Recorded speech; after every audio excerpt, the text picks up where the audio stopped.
ठीक है, तो लास्ट क्लास में हम लोग जो है पार्टिकल नेचर्स के बारे में लगभग चीज़ें कवर कर चुके थे। आज हम लोग वेव नेचर के बारे में पढ़ना है, ठीक है। तो चलिए लिखिए,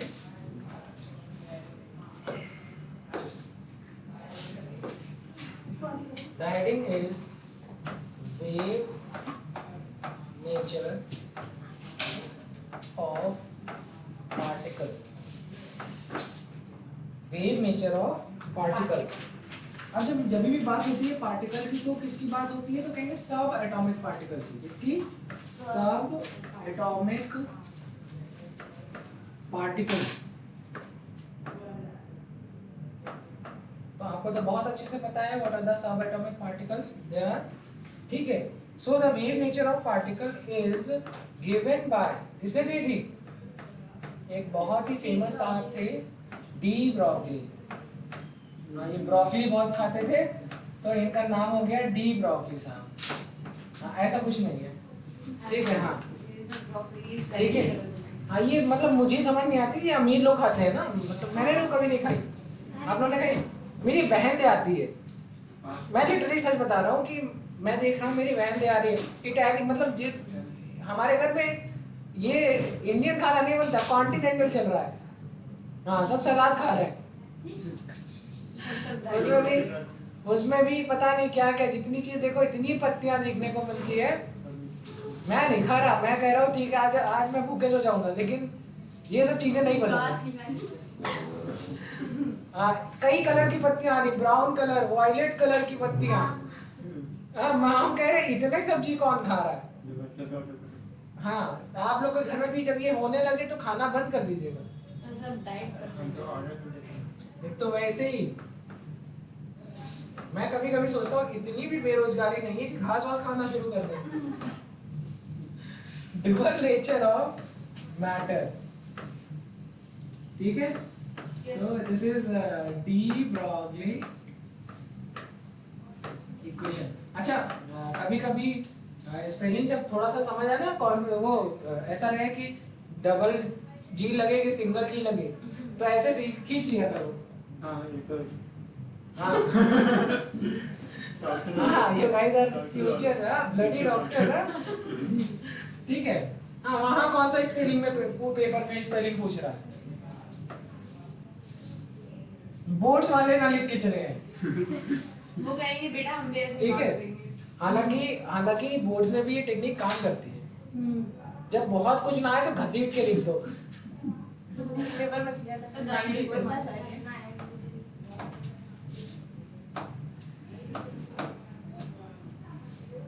तो कितने नेचर होते हैं? पार्टिकल नेचर और वेव नेचर। यहाँ पर हम बात करेंगे पार्टिकल नेचर में मोमेंटम की, ठीक है। और यहाँ पर हम किसकी बात करेंगे, तो कहेंगे सर वेवलेंथ की, दैट इज लैम्डा, ठीक है। नोट करिए, लाइव में बच्चों को समझ आ रहा है? आ रहा है आई थिंक, राइट? नोट करें, ठीक है। So you know very well that P बराबर mv, ठीक है। ओके यहाँ लिखिए लैम्डा बराबर h अपॉन p, या फिर h अपॉन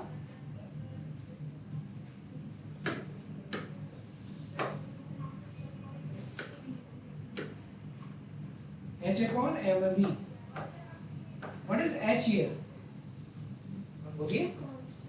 प्लैंक्स कांस्टेंट। हाँ कांस्टेंट नहीं,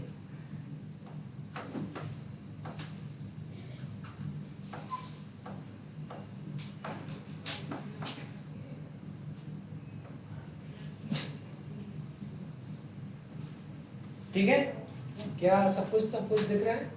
यस सर। चलिए एक इंटरेस्टिंग बात समझिए, प्लैंक्स कांस्टेंट की यूनिट क्या होती है या वैल्यू क्या होती है? 6.6 into 10 की पावर -34। याद आया?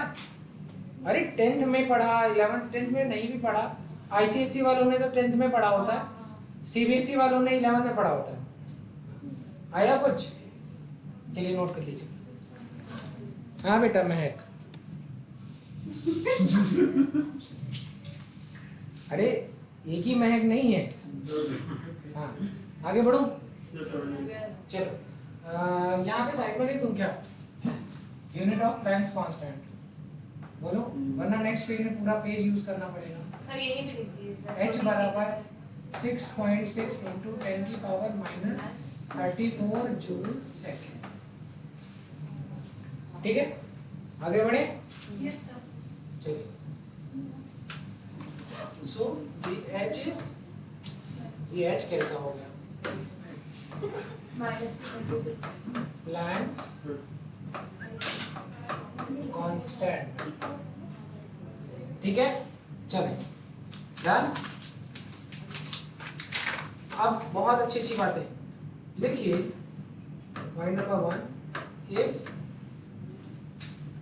velocity is same, you know ना, v is velocity, ठीक है।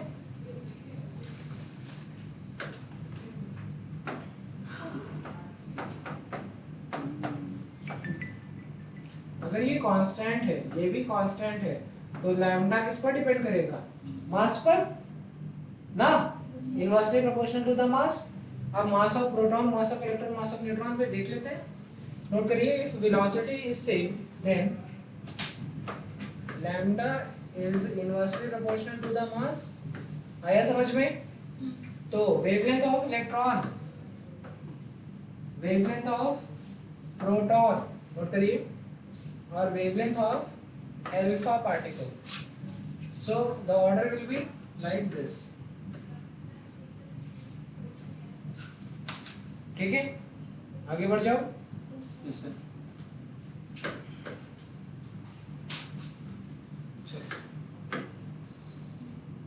The second part is kinetic energy. ठीक है, लिखिए, you know that kinetic energy बराबर half mv square, right? Yes तो लिख लीजिए, v is equal to under root 2k upon m। आप ऊपर नीचे दोनों जगह m से मल्टीप्लाई कर दीजिए। ठीक है, जब आप इसको सॉल्व करेंगे तो v is equal to under root 2km upon m square, right? जब इसको और सॉल्व करेंगे तो ये आ जाएगा 1 upon m under root 2km। ठीक है, सो नोट करिए, फिर बताएं आगे।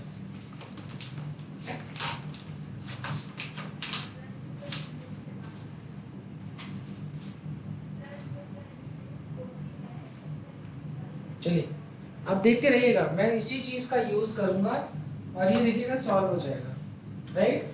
ठीक है, दिखाओ। अब देखो, आपको बहुत अच्छे से पता है कि lambda is equal to h upon m v, और अभी तुमने ये देखो यहाँ से क्या निकाला था, 1 upon m under root 2km, मतलब आपने पता किया था v बराबर 1 upon m under root 2km किया था ना? अभी इसी की जगह पे सॉल्व करते हैं। तो लिखिए, लैम्डा बराबर h upon m into v की जगह क्या लिख रहे हैं, 1 upon m under root 2km। कर सकते हैं ना? बोलो।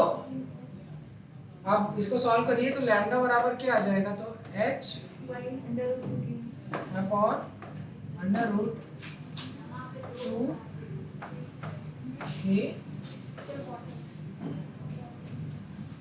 ठीक है, इंपॉर्टेंट फॉर्मूला है, एग्जाम में आता है, नोट करिए।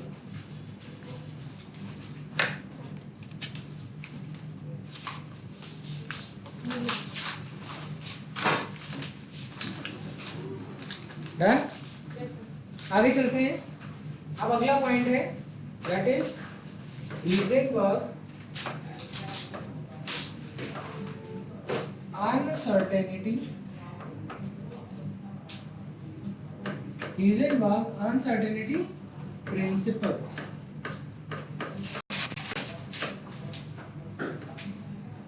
हीजेनबर्ग uncertainty principal.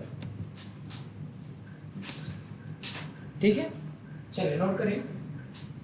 It is impossible, हीजेनबर्ग साहब क्या कहते थे कि किसी भी पार्टिकल का वेलोसिटी और पोजीशन एक बार में एग्जैक्ट वेलोसिटी या एग्जैक्ट पोजीशन डिटरमाइन करना इज इम्पॉसिबल। ठीक है, किसी भी एक फ्रैक्शन ऑफ टाइम पर या तो आप एग्जैक्ट वेलोसिटी ही डिटरमाइन कर पाएंगे या तो आप एग्जैक्ट पोजीशन ही डिटरमाइन करा पाएंगे। यही बात कौन कहते थे? हीजनबर्ग। ठीक है, नोट करिए। It is impossible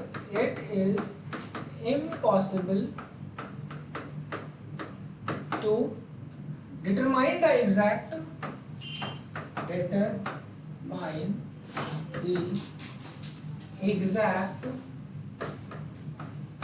position। अब देखिए P बराबर mv होता है ना, तो भैया चाहे वेलोसिटी की बात करो, मोमेंटम, एक ही बात, exact position and exact momentum और वेलोसिटी, मोमेंटम और वेलोसिटी, एग्जैक्ट मोमेंटम और velocity of A same atomic particle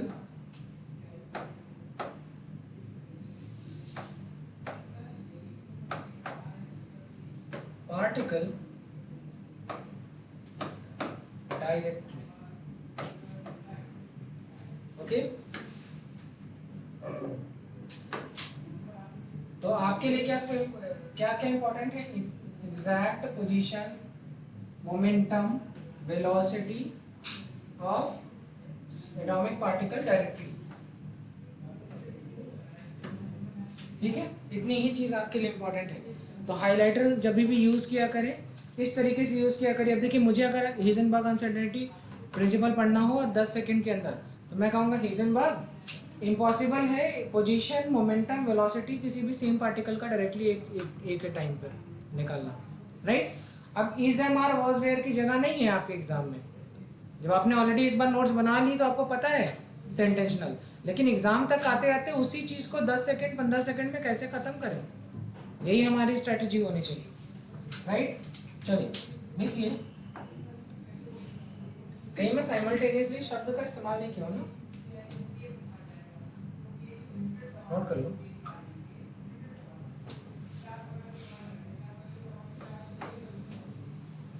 simultaneously,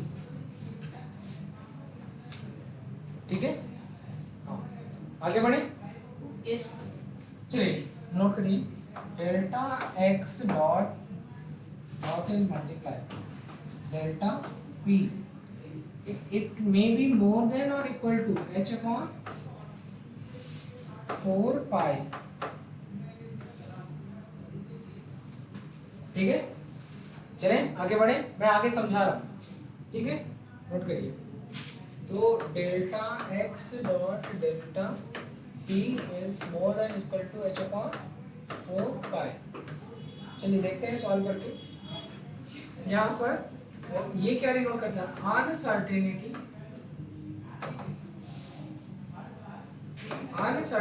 in what position, और ये क्या बता रहा है भैया? तो कहेंगे sir uncertainty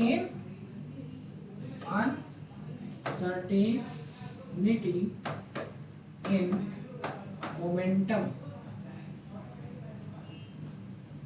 uncertainty in momentum, uncertainty in position and uncertainty in momentum। ठीक है, चलिए आगे बढ़े। लिखिए delta x dot m delta v is more than equal to h upon 4 pi।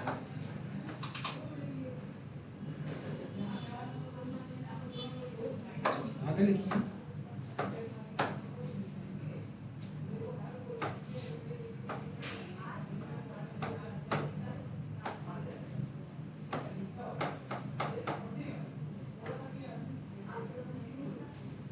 ठीक है, h अपॉन 4 पाई m। कोई दिक्कत यहाँ पर? बोलिए। चलिए अब अलग अलग सिचुएशंस पर देखते हैं क्या जो है इक्वेशन बनती है। कंडीशन देखें अब कुछ नहीं, चलिए आगे बढ़ जाओ। मुझे लगता है कि येलो कलर ज़्यादा एक्सप्रेसिव है, राइट। आगे बढ़े, लिखिए कुछ कंडीशंस लिखिए। Condition number 1, when delta x is equal to 0, if next is if delta p is equal to 0 and if velocity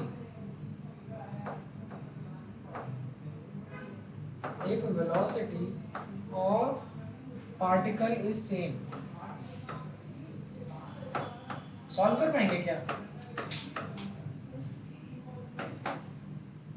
चलिए, तो अगर डेल्टा x 0 है देन डेल्टा p क्या हो जाएगा? इनफाइनाइट। क्या हो जाएगा? Delta p infinite. अगर डेल्टा p 0 है then delta x will be infinite. उसी फॉर्मूले में वैल्यू रखिए ऐसे, delta x dot delta p is equal to h upon 4 pi m, right. अब डेल्टा x और डेल्टा p में रिलेशन, तो डेल्टा x को हम 0 रखते हैं, नहीं डेल्टा p को हम 0 रखते हैं, तो h अपॉन 4 पाई इंटू 0, कोई भी वैल्यू को अगर 0 से डिवाइड करोगे तो वो क्या आ जाएगी? इनफाइनाइट। समझ आया? नोट कर लिया।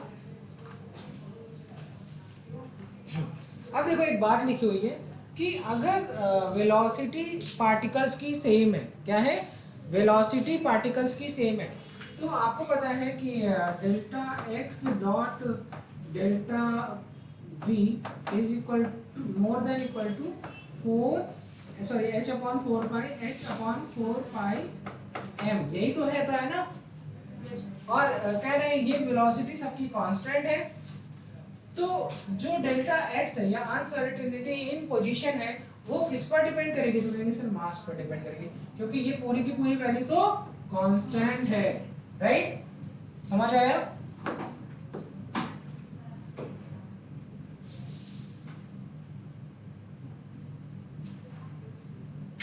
चलिए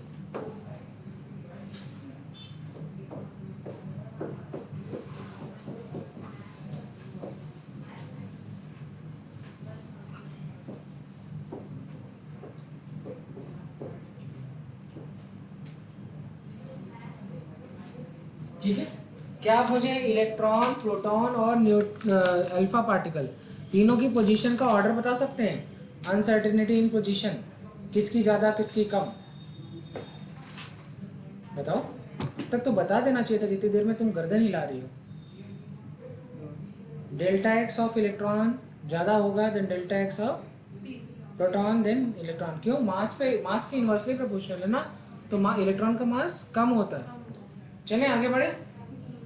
आया तुम्हें आया? फिर क्या नाम है? तृप्ति। ठीक है, आप लोग को आ रहा है? चल तो नोट कर लीजिए, खुद से बनाइए यार, कभी कभी खुद से बनाया करिए आप लोग।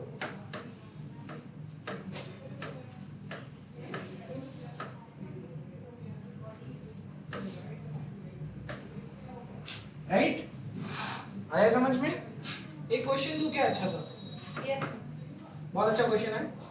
If delta x and delta p, क्या? If delta x and delta p, solve करने की कोशिश कीजिएगा, ठीक है। r इक्वल देन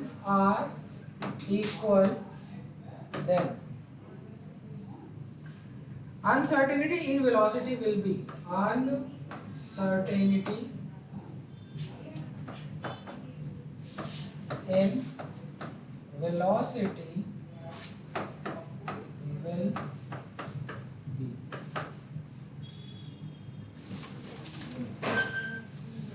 सॉल्व कर पाएंगे?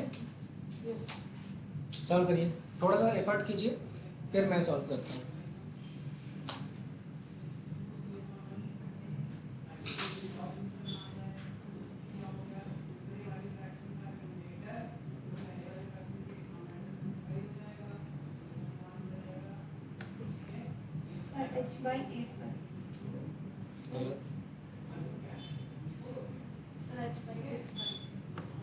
चलिए मैं सॉल्व करके दिखाऊं। बहुत अच्छा क्वेश्चन है। हुआ? क्वेश्चन नोट हुआ कि नहीं? Sir, under Akanksha under root h by pi into 1 by 2. हाँ गुड, बस m को बनाना मिस कर गए थे। चलो देखो, अब कहा गया है कि डेल्टा x और डेल्टा p एक ही बराबर है ना। Yes. अब फॉर्मूला क्या होता है, delta x dot delta p is equal to, अच्छा मोर देन इक्वल टू कुछ भी जो तुम्हें सही लगे, h अपॉन 4 पाई m, यही तो होता है। Yes, sir. क्या मैं इसको ये नहीं लिख सकता, डेल्टा p स्क्वायर, Yes. जब दोनों सेम है तो हो सकता है more than equal to h upon 4 pi m। क्या अब आप लोग ट्राई करोगे क्या, एक बार एफर्ट करके देखिए आप लोग, खुद से सॉल्व करने का एक अलग मजा है। अब आप यहाँ पर you know very well that p delta p is equal to m delta v, याद है, तो m square delta v square, right. अब थोड़ा सा करने की कोशिश करो वरना मैं सॉल्व कर दूं, करेंगे आप लोग, हो गया था आंसर आ गया, चलिए नोट करिए।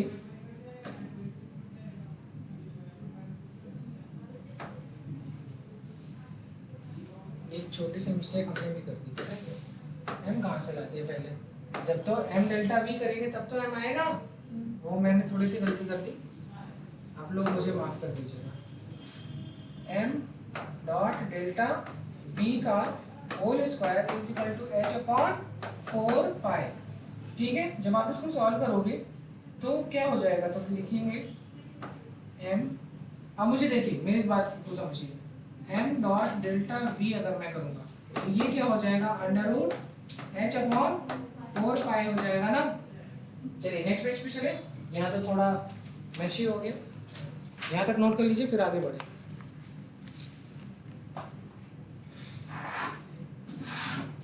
Sir, हो गया. ठीक है, क्या मैं सॉल्व कर दूं आगे। Yes. चलिए अभी तक आप लोगों ने मुझे जो सिखाया वो ये था कि m delta v is equal to under root h upon 4 pi, right. You know very well that under root 4 का मतलब होता है 1 अपॉन 2 ना, 1 upon 4 is equal to 1 upon 2, Yes, sir. अरे 4 का अंडर रूट इज 2, तो m delta v is equal to 1 upon 2 under root h upon pi, right. यहाँ तक कोई दिक्कत। No, sir. अब जब delta v is equal to क्या आ जाएगा, 1 upon 2m under root h upon pi, क्या यही आंसर आया, राइट। आया, महक आ रहा है ये समझ में। एक क्वेश्चन दे, और क्वेश्चन करने से भागिए नहीं, क्वेश्चन ही सब कुछ है, ठीक है। Application is very important part of the preparation. चले आगे का क्वेश्चन करते हैं। The question is the velocity is v and uncertainty is x. The velocity is v and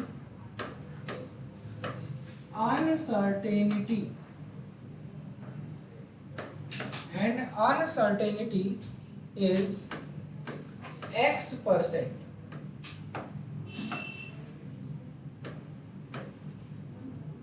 Then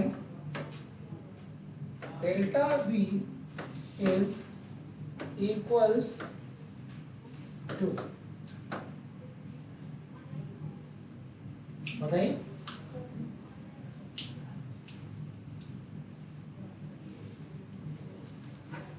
ये तो जिसने बेसिक मैथ्स पढ़ी होगी उसको बहुत आसानी से आ रहा होगा। कभी भी मतलब आप लोगों ने एक चैप्टर पढ़ा होगा फिजिक्स में, टॉपिक पढ़ा होगा परसेंट एरर, एरर पढ़ा है कि नहीं, बेसिक मैथ्स में प्रशांत सर ने पढ़ाया होगा, या फिर आपने वैसे भी पढ़ा होगा एरर, जिसमें आप स्क्रू गेज का इस्तेमाल करते हैं, हाँ Yes, sir. Yes. याद आया।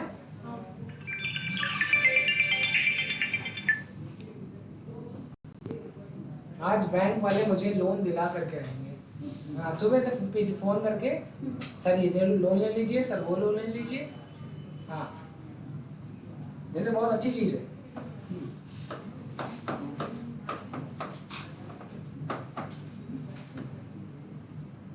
ठीक है, चलिए नोट कर लीजिए। याद आया? एरर पढ़ा है कभी? Yes, sir. ठीक है, चलिए अब तो इस पूरे चैप्टर का सबसे फेवरेट टॉपिक स्टार्ट होने वाला है, क्वांटम नंबर। सबसे आसान, सबसे फेवरेट। हाँ, हाँ. चलिए अभी तो टाइम ही नहीं हुआ, 10 मिनट तो पढ़ा है। आज की क्लास बहुत छोटी हुई है अभी तक। 10 मिनट का पढ़ाया. 10 मिनट पढ़ा है बेटा। मेरे से 5-15 से आप मेरे सिस्टम में हो रहा है. 10 मिनट की क्लास हो रही है। और चलिए हाँ बेटा, ये 30 मिनट्स पहले आप लाइव में ये इस चीज में दिमाग बहुत चलता है, यही मैं देखना चाह रहा हूँ। कैलकुलेशन कर रहे हैं मैथ्स. लेकिन आगे आपका मैसेज आया हुआ है ना इससे। ऑर्बिटल्स एंड क्वांटम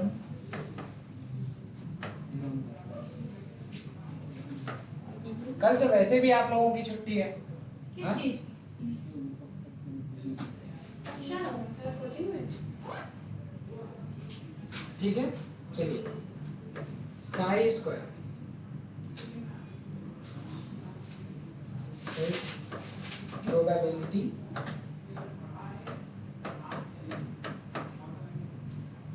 डेंसिटी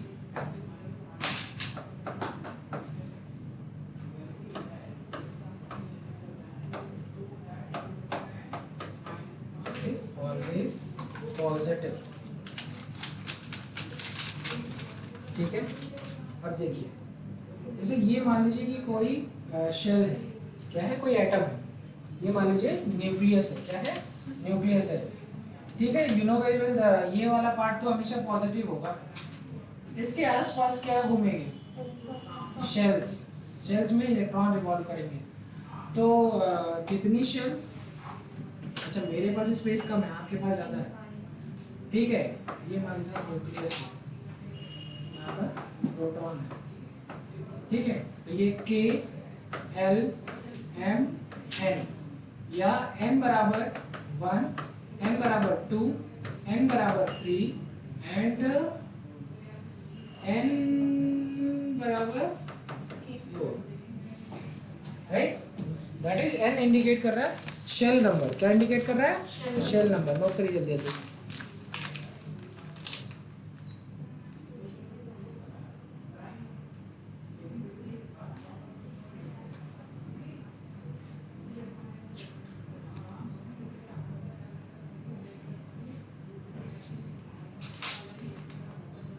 चलो यहाँ तक हो गया।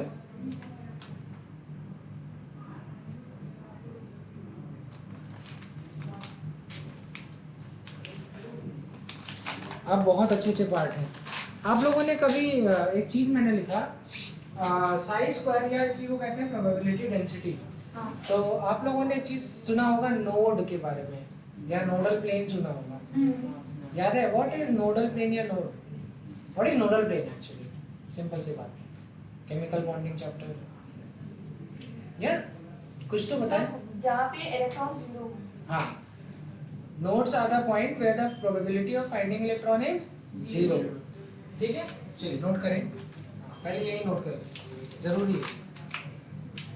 If psi square, that is probability factor, is 0, if psi square is 0, it represents the probability of finding electron in an orbital, the probability of finding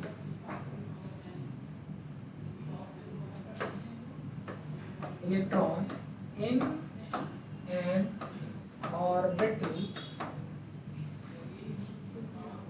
is 0।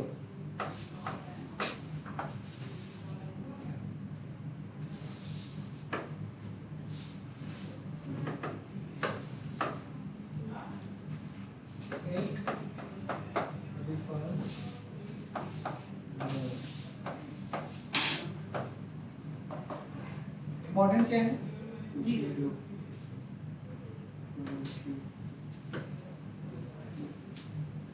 कहाँ पर, orbital.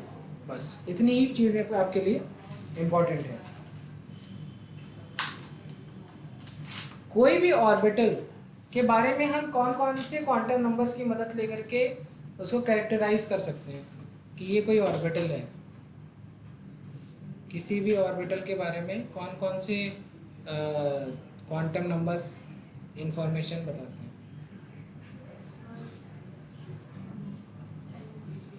Principal quantum number, azimuthal quantum number और magnetic quantum number. चौथा कौन सा होता है? Spin. चार होते हैं। चलिए लिखिए,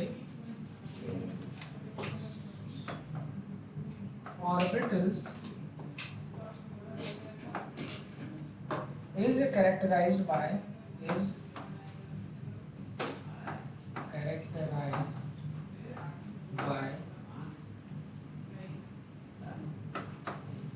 3 quantum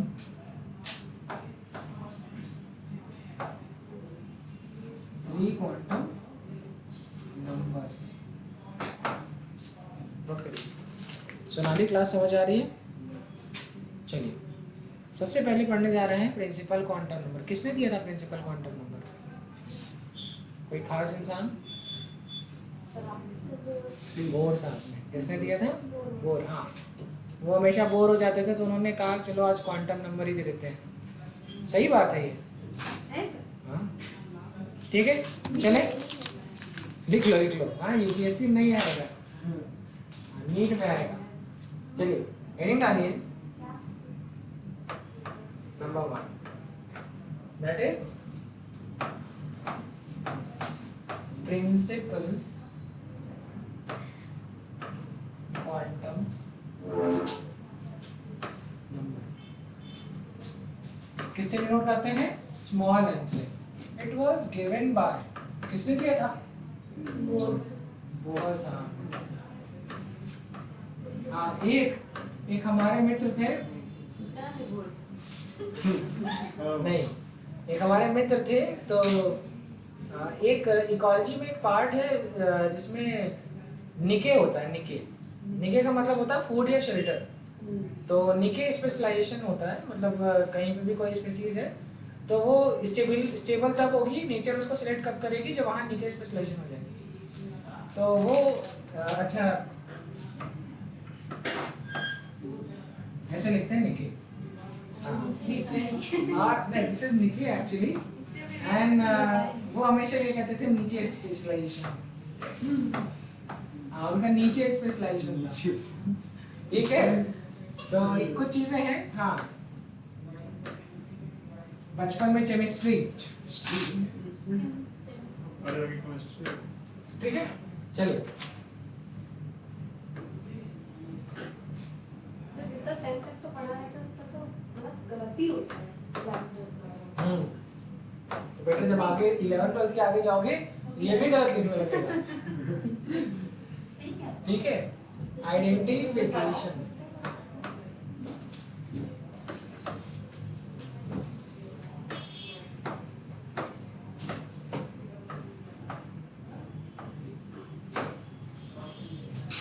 देखो, प्रिंसिपल क्वांटम नंबर के दो पर्पस है, आइडेंटिफिकेशन पर्पस और ये क्या डिटरमाइन कर रहा है। ठीक है, चलिए लिखते हैं बहुत अच्छे से। सबसे पहले लिखते हैं कि ये आइडेंटिफाई करता है शेल, या फिर हम किसको कह सकते हैं ऑर्बिट। अब कौन कौन सी शेल होती है? Shell number 1, shell number 2, shell number 3, shell number 4, ऐसे करके अप टू इनफाइनाइट।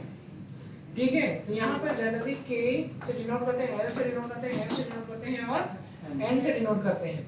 अच्छा, कोई मुझे बता सकता है कि आपके सावन सर कौन से पीरियड तक पहुंच चुके हैं अब तक? मतलब अगर मैं इन 4 शेल की बात करूं तो ये ऐसा लग रहा है ये फर्स्ट पीरियड को रिप्रेजेंट कर रहा है, second period, third period, fourth period. ठीक है, हाँ यहाँ नोट कीजिए। What it determines, the first one is size of orbital। Orbital शब्द का इस्तेमाल कर रहा हूँ sir. And energy of orbital.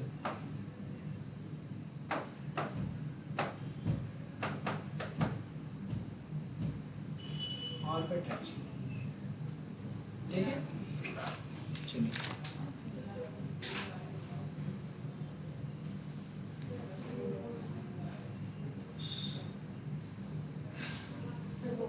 ठीक है। चलो एक पॉइंट लिखो, दी इन साइज, हेडिंग डालो, साइज हेडिंग डालो, चलो मैं ही लिखवा दूं साइज। देखिए the smaller the orbital larger या हायर will be energy, ठीक है, higher will be energy and there is more probability of finding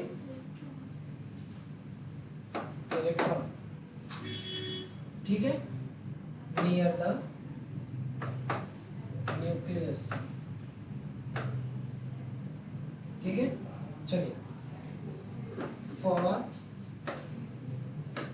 hydrogen और हाइड्रोजन लाइक स्पेसीज, और hydrogen like species, you know, मतलब जब मैं बोल रहा हूँ हाइड्रोजन या हाइड्रोजन जैसा, हाइड्रोजन में कितने इलेक्ट्रॉन, तो हाइड्रोजन जैसी स्पेसीज में कितना, तो यहाँ पर कितने की बात हो रही है, 1 इलेक्ट्रॉन सिस्टम की, कितने की, 1 इलेक्ट्रॉन सिस्टम। समझ आ रहा है आकांक्षा, अभी तक की सारी क्लास समझ आई, ओके गुड। चलिए नोट करिए, चलिए आगे बढ़े, नोट हो गया था ना, लिखिए रेडियस, सबसे पहले आती है बात रेडियस की, और मान लो nth orbital is equal to 0.53 n square upon z, और यूनिट किसमें, एंगस्ट्रॉम, किसमें, एंगस्ट्रॉम, तो r is directly proportional to n square. n क्या रिप्रेजेंट करता है, शेल नंबर, क्या, जैसे जैसे शेल नंबर बढ़ेगा किसी सेम एटम का रेडियस क्या होगा, एटॉमिक नंबर फिक्स रख दो, तो जैसे जैसे ऑर्बिटल नंबर बढ़ेगा, शेल नंबर बढ़ेगा, ऑर्बिट नंबर, तो वैसे वैसे उसकी रेडियस क्या होगी, बढ़ेगी, और जैसे जैसे रेडियस बढ़ेगी वैसे वैसे एनर्जी भी बढ़ेगी। तो नोट करिए, हेडिंग डालिए एनर्जी, ठीक है, एनर्जी। अब मान लीजिए energy of nth orbital is equal to -13.6 z square upon n square. z square कहाँ है, हाँ कानपुर में एक मॉल है, हाँ z स्क्वायर एक मॉल है कानपुर में, बहुत बड़ी मॉल है, हाँ, तो यहाँ पर लिखिए इलेक्ट्रॉन वोल्ट पर एटम, या फिर energy of nth orbital is equal to -2.18 into 10 की power -18 z square upon n square. हाँ z स्क्वायर वो वाला z स्क्वायर नहीं है, एटॉमिक नंबर क्या, और यहाँ पर यूनिट क्या होगी, जूल पर एटम, क्या होगी, जूल पर एटम। नोट करिए, तो एक चीज और समझ में आ गई कि अगेन एनर्जी जो है, क्या लिखा है मैंने, energy is equal to -13.6 z square upon n square ना, yes,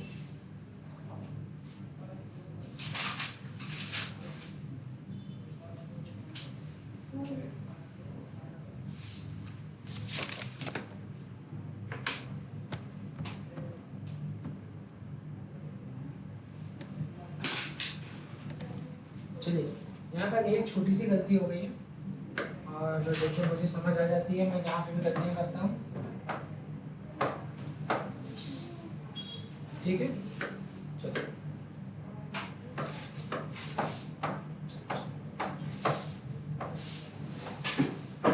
n square upon z square, ये नोट करिए। अभी भी जो है उसको 10 सेकंड में अटेंड मत कीजिए, चाहे क्वेश्चन देखते ही समझ आ रहा है, आपने क्लास में 1000 बार पढ़ा, उसमें छोटी सी मिस्टेक आपको बर्बाद करेगी, और फिर आप आपको जो क्वेश्चन नहीं आता है उसका दुख कम होता है, और जो क्वेश्चन आता हुआ गलत होता है वो आपको रुला देता है बाद में। तो उसने क्या किया, बच्चे ने ऐसे गलती करी, उसने ये सब कुछ नहीं लिखा, उसने सीधे ये देखा और बता दिया। मैं अगर उसकी जगह होता तो मैं पहले लिखता रूट वर्ड पेंट, फिर मैं देखता कि प्राइमरी सफिक्स, तो इन यहाँ पर मुझे दिख जाता इन, और फिर मैं यहाँ पर सीनियर मोस्ट फंक्शनल ग्रुप लिखता ऑल, तो मेरा आंसर सही होता, लोकेट में प्रीफिक्स नहीं था। तो ये सारी चीजें होती हैं, कभी भी क्वेश्चन को तेजी से करना समझदारी नहीं है, सही टाइम लिमिट के अंदर क्वेश्चन को अटेम्प्ट करना इज समझदारी, राइट। चलिए कहाँ तक पढ़ा दिया? हाँ, एक चीज नहीं लिखवाया ना मैंने, यहाँ पर एक रिलेशन लिख सकते हैं, एनर्जी का रिलेशन नंबर ऑफ शेल से क्या हो गया, तो ई एन, ये सब क्या लिख किया, is directly proportional to n square, right है ना, n is directly proportional to n square, note कर लीजिए, ठीक है। चलिए एनर्जी का हम लोगों ने बना लिया।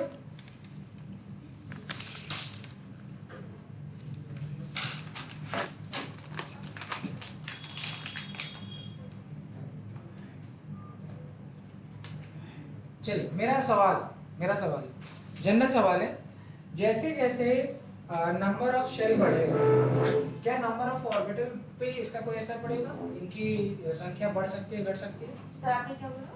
जैसे जैसे नंबर ऑफ शेल बढ़ेगा, क्या नंबर ऑफ ऑर्बिटल बढ़ेगा या घटेगा? सर बढ़ेगा तो बढ़ेगा।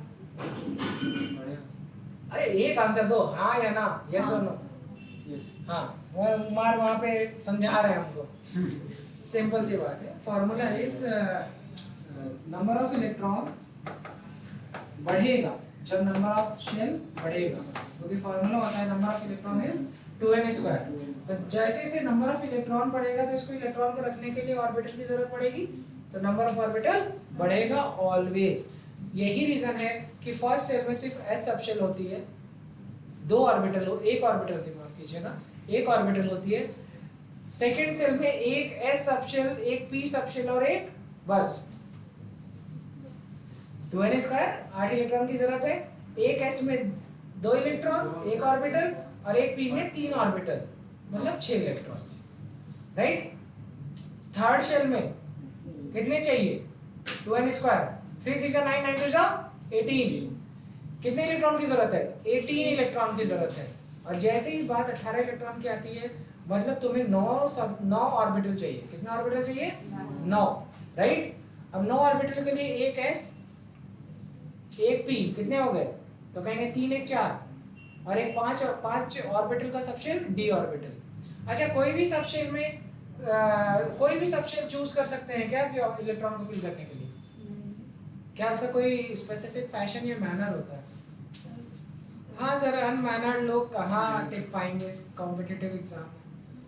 हाँ एग्जैक्टली, मैनर होता है, एक प्रॉपर मैनर होता है कि किसी भी शेल में मिनिममली स्टार्ट करना होता है एस सबशेल से, और कोई भी सबशेल रिपीट नहीं हो सकता।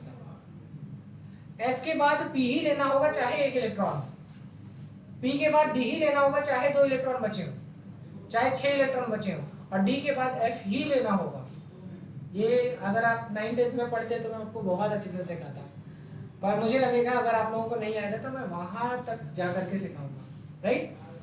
हाँ चलिए, तो लिखिए, as n increases number of orbital increases, so number of orbital is equal to n square.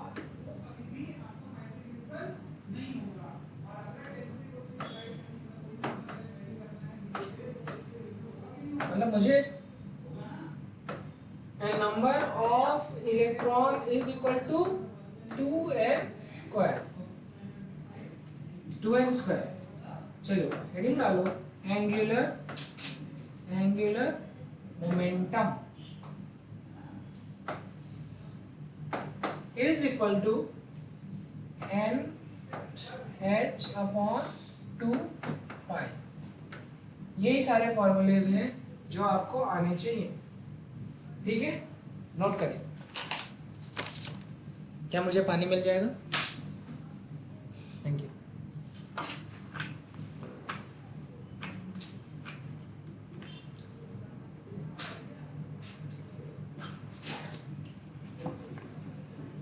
मतलब मुझे तो लगता है कि अभी आप लोगों के पास इतनी पर्याप्त एनर्जी है कि 1 घंटा और पढ़ सकते हैं। नहीं नहीं सर। आप बायो पढ़ते अब बायो पढ़ना नहीं, क्लास बहुत इजी टू गो है, मतलब इतनी आसान, इतनी स्लो क्लास। सर बहुत देर कम से कम आप लोग को 2-3 घंटे पढ़ना चाहिए केमिस्ट्री। सर, बहुत देर से लिखना है। आकांक्षा कह रही सर मैं जा रही हूँ, आप पढ़ाओ ना पढ़ाओ। हाँ? चलिए आगे बढ़े। हेडिंग डालिए azimuthal quantum number.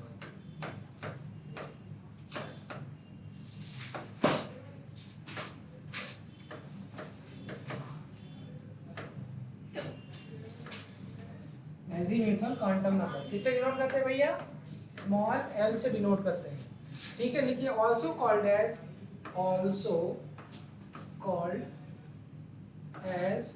subsidiary subsidiary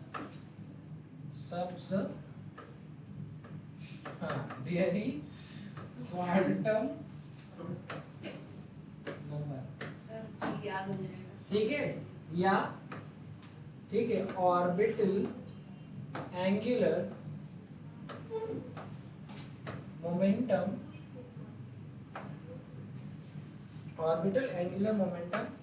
quantum number. अभी बहुत ज्यादा हो रहा है, बार बार इतना बड़ा क्वांटम नंबर लिखना पड़ता है। आगे से मैं क्वांटम नंबर को Q.NO लिखूंगा, यस राइट? यस सर ऐसे नंबर। मैं फुल फॉर्म में लिखूंगा बेटा, मैं इतना बड़ा सरदर्द नहीं ले पाऊंगा। घर जाके पापा को दिखा रहे, पापा कह रहे ये आखिरी क्वेश्चन नंबर कौन लिखाता है, उर्दू पढ़ा रहे क्या? हाँ उल्टा क्वेश्चन लिखवा रहे। चलिए, इट आइडेंटिफाई सबशेल, ठीक है, and it determine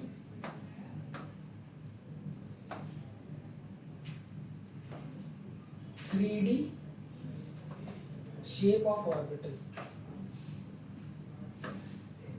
मैं जब भी लिखते समय सामने आ जाता हूँ तो नहीं बता मत दिया करो।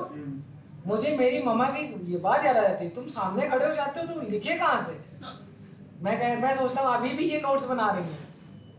हाँ मेरी मम्मी भी देखती है मेरी क्लास, कभी कभी मेरे फादर लाइव क्लास में एंट्री कर जाते हैं। हाँ एक्सेस देना पड़ता है भाई, देना पड़ता, सही बता रहे हैं। हाँ कभी मान लो कोई रिवीजन क्लास चल रही हो, ठीक है, देखिए for a given value of n, for a given value of n, मतलब देखो हर रोज अपनी क्लास में 5 मिनट ऐड किया करो, ज्यादा नहीं 5 मिनट, मतलब 6:30 की जगह 6:35 पे जाने की आदत डालें। चलिए नोट करिए, तो लिखिए For a given value of m, number of subshell, number of subshell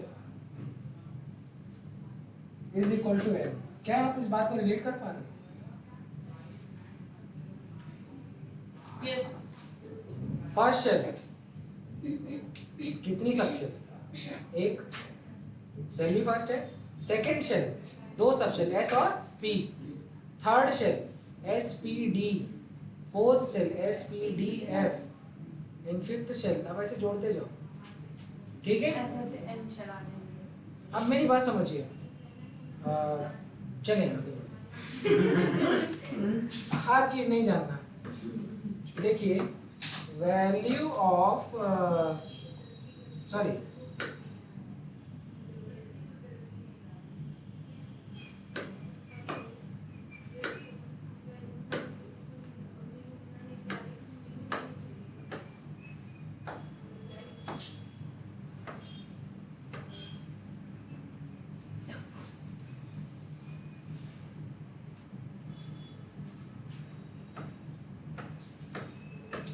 कौन है भाई?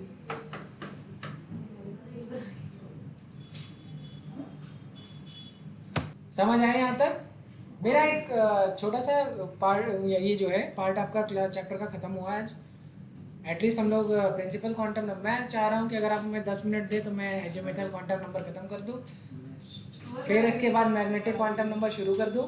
Next. 10 मिनट दीजिए, स्पिन क्वांटम नंबर तक खत्म कराएंगे। सर प्लीज सर कर दो कल बेटा, कल तो छुट्टी है। परसों आ जाएंगे परसों आएंगे हम लोग आ रहेंगे अच्छा लेकिन एक साथ इतना सारा फिर चलिए, समझ आए यहाँ तक यस सर पूरा? यस सर चलिए, thank you. Thank you sir